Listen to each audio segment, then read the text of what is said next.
Richard Ramirez, born February 29, 1960, El Paso, Texas. His mother and father were Julian Ramirez and Mercedes Ramirez. Richard was the baby of the family, but being the baby did not mean that he had it easy. Richard's childhood was rough. He had a head injury when he was young. His father brutally beat Richard as a child. His cousin taught him military skills that he would later use during his killing spree.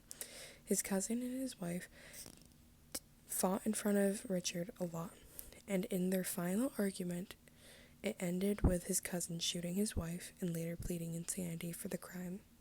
His cousin was released 4 years later and re-entered Richard's life again. Right before the argument, his cousin let him see a bunch of inappropriate photos from the Vietnam War, which led to his cousin shooting his wife in front of Richard. When Richard moved to live with his sister's husband taught Richard bad habits, and the two were peeping toms together.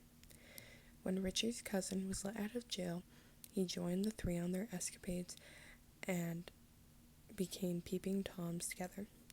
When he was 14, he started taking LSDs during the 9th grade. He dropped out of high school in 9th grade, and after he dropped out, he became interested in Satanism and the occult.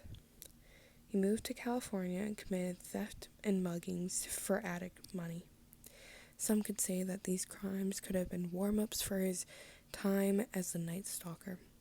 He was diagnosed with schizoid personality disorder. His condition was untreatable. He also had ADHD as a child, and he was not treated for it as well.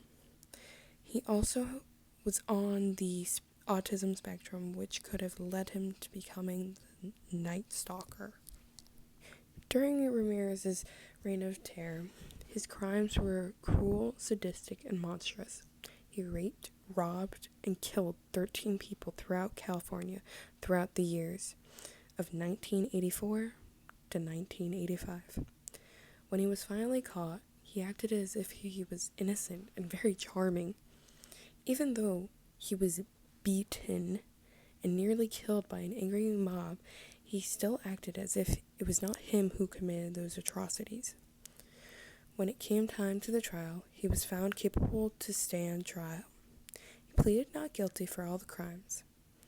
During his trial, each day he would look for one girl, and throughout that day, he would look at that girl and try to charm her. During his trial, he did not testify, but after the trial, he admitted to being the Night Stalker. He had been found guilty and had been sentenced to death. He was convicted for 13 murders, 5 attempted murders, 11 sexual assaults, and 14 burglaries. During his time in jail, he got married to Doreen Loy in San Quentin State Prison in 1996. The two never had children, so there was no need to worry for a Night Stalker. Psychosexual theory best applies to Richard Ramirez because his crimes were related to sexual experiences. The two stages that he shows that he relates to the most are oral and phallic. He drinks and smokes, which are adult fixations of the oral stage. He also demonstrates sexual dysfunction. Some believe serial killers are born killers, but I don't believe that's the case for Richard Ramirez. I believe that it is nurtured because when he was a child, his father would beat him horribly. He also had a brain injury when he was younger, which could influence how he acts throughout his life. After studying Richard Ramirez, I can say that he was a disorganized killer. He didn't really think through the murders. He didn't plan and just raped, robbed, and murdered his victims. He did not plan his attacks. He just went after anyone who left their doors unlocked.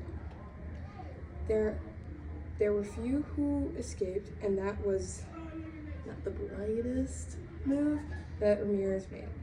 Richard Ramirez demonstrates many signs that he is a power-oriented serial killer. Before each kill, he would make his victims swear on Satan. He raped and forced them to do what he wanted. There you have it, Richard Ramirez, the Night Stalker.